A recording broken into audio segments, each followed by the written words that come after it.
L'ikigai est une philosophie de vie japonaise qui consiste à trouver un sens à ce que l'on fait de notre vie. C'est également un excellent exemple de longévité, mais également de bonheur dans la vie quotidienne. On a clairement pu observer une tendance. L'ikigai, venant à l'origine de l'île d'Okinawa au Japon, a montré que ses habitants étaient de manière générale plus heureux que la moyenne de la population, mais également duraient plus longtemps car c'est là où on retrouvait le plus de centenaires par rapport au Japon. La raison pour laquelle l'ikigai permet un bon équilibre de vie, c'est tout simplement qu'il rassemble 4 composantes que l'on va voir directement dans la vidéo, et ces 4 composantes sont essentielles pour du bonheur, pour être heureux dans son travail, etc. Mais en attendant, on peut se demander pourquoi la plupart des personnes ne sont pas heureuses dans ce qu'elles font au quotidien comme travail ou dans la vie personnelle. C'est tout simplement car les 4 composantes ne sont pas réunies à la fois, il y a souvent une seule, voire 2 maximum, mais en général, voilà, là, beaucoup de gens ne sont pas forcément heureux parce que toutes les composantes ne sont pas réunies de l'ikigai. Il n'y a donc pas un équilibre sain pour que la personne puisse se sentir bien au quotidien avec un bon équilibre, etc. Voici donc les 4 composantes de l'ikigai. Ce que j'aime faire, ce dans quoi je suis doué, ce dont le monde a besoin, et ce pourquoi je peux être payé. C'est donc l'ensemble de ces 4 éléments, le croisement de ces 4 éléments qui va faire que vous soyez du coup heureux, rempli, satisfait dans ce que vous faites. Et voilà, s'il y a une ou 2 composantes qui ne sont pas réunies, et que vous en avez une ou deux, ça ne suffit pas pour être complètement comblé dans ce que vous faites. Sans notion de plaisir, difficile de trouver son ikigai. C'est donc notre premier élément dans la quête de l'ikigai. Essayez de trouver quelque chose dans lequel vous aimez naturellement passer du temps, quelque chose tout simplement où vous ne voyez pas le temps passer. Regardez naturellement ce qui vous vient en tête au premier abord. Vous pouvez essayer de voir tout simplement ce que vous aimiez naturellement à l'enfance. Quand on est enfant, on réfléchit pas forcément niveau argent, etc. On regarde directement ce qu'on aime à l'instant présent. Essayez de, par exemple, de piocher un peu dans ce que vous aimiez à l'enfance, voir un peu plus après. Et c'est vraiment un bon moyen pour savoir également ce que vous aimez. À ce moment-là, bien sûr, on ne parle pas d'argent, on parle pas non plus de ce que le monde a besoin, etc. On parle juste vraiment de ce que vous aimez, vous dans votre vie, au quotidien, ce qui vous rend heureux naturellement quand vous le faites. Si vous avez trouvé quelque chose que vous aimez et qu'en plus de ça, vous êtes doué dans ce domaine, c'est alors ce qu'on appelle la passion, en tout cas selon les termes de l'ikigai. Donc passons directement au point suivant. Il peut arriver parfois tout simplement que vous soyez doué en fait dans un domaine mais que vous ne l'appréciez pas forcément.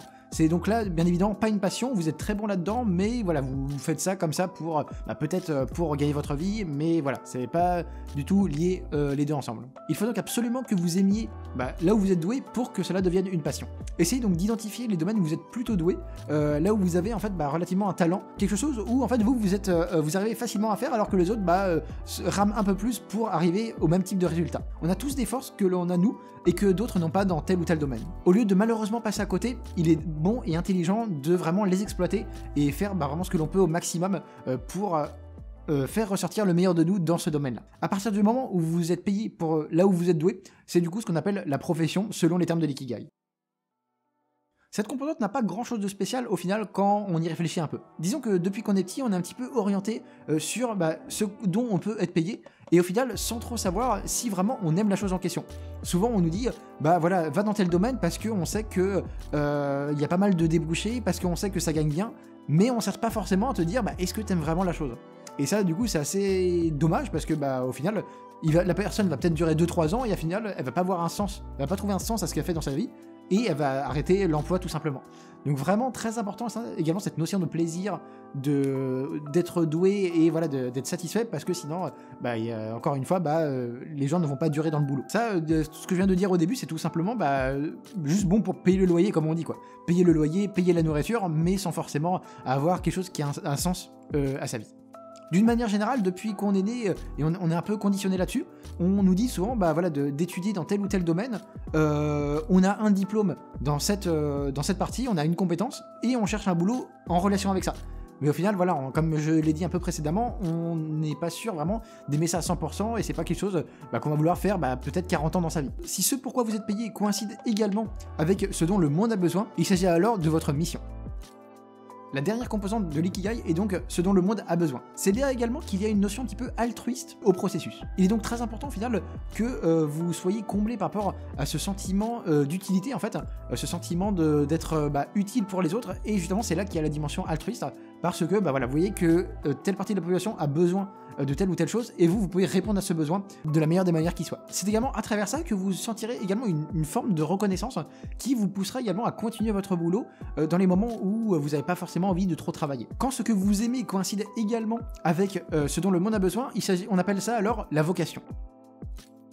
Ce qu'il faut savoir, c'est que l'ikigai, donc votre idéal de vie, votre bon équilibre de vie, etc., n'est valable uniquement que si les 4 composantes sont réunies à la fois. Si vous en avez une, 2 ou même 3, Bah même 3, on va dire que voilà, ça suffit pas à que l'ikigai soit vraiment dans sa pleine harmonie d'une manière générale. Si vous avez trouvé votre passion ainsi que votre vocation, vous aurez de la satisfaction et du plaisir, mais au final vous serez dans la précarité parce que cela vous ne pouvez pas le transformer en tant que profession. Si votre passion est également votre profession, vous serez donc peut-être content au quotidien, satisfait, mais au final vous aurez peut-être un sentiment de vide au long cours parce qu'il vous manque un petit peu ce sentiment d'utilité par rapport au monde et parce que ça répond pas à quelque chose dont le monde a besoin.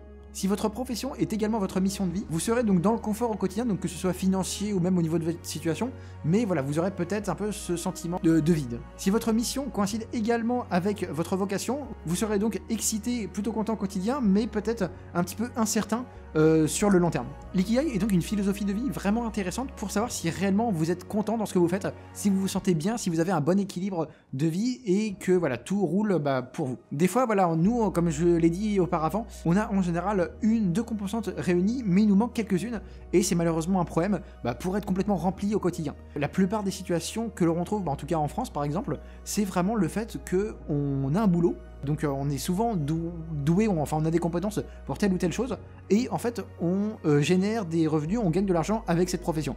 Mais on ne cherche pas forcément à savoir si le monde a réellement besoin de ça. Donc pour avoir un peu une mission comme ça, avoir quelque chose d'utilité un peu de manière plus grande. Et également, on ne cherche pas forcément si on a du plaisir vraiment quand on fait ça. Malheureusement, il y a des études qui ont montré que à peu près 75-80% des gens n'aiment pas forcément leur boulot et ne font pas avec le plus grand les plaisirs. Donc ça, c'est vraiment malheureux parce que rien de plus chiant que tout simplement aller au boulot avec un peu, en traînant des pieds, etc. Donc vraiment très important également, la notion de plaisir, c'est ultra important dans l'ikigai, et même en parlant en dehors de l'ikigai, c'est vraiment important d'aimer ce que l'on fait. Parce que sinon on peut pas non plus durer sur le long terme, ou sinon on va avoir des moments où on n'est pas forcément dans la meilleure énergie qui soit, donc vraiment aimez ce que vous faites. Voilà, écoutez, j'espère vraiment que cette vidéo vous aura plu. Si c'est le cas, n'hésitez pas à donner un petit like, ça fait toujours plaisir pour moi, pour la chaîne, etc. Et puis je vous dis à bientôt, salut!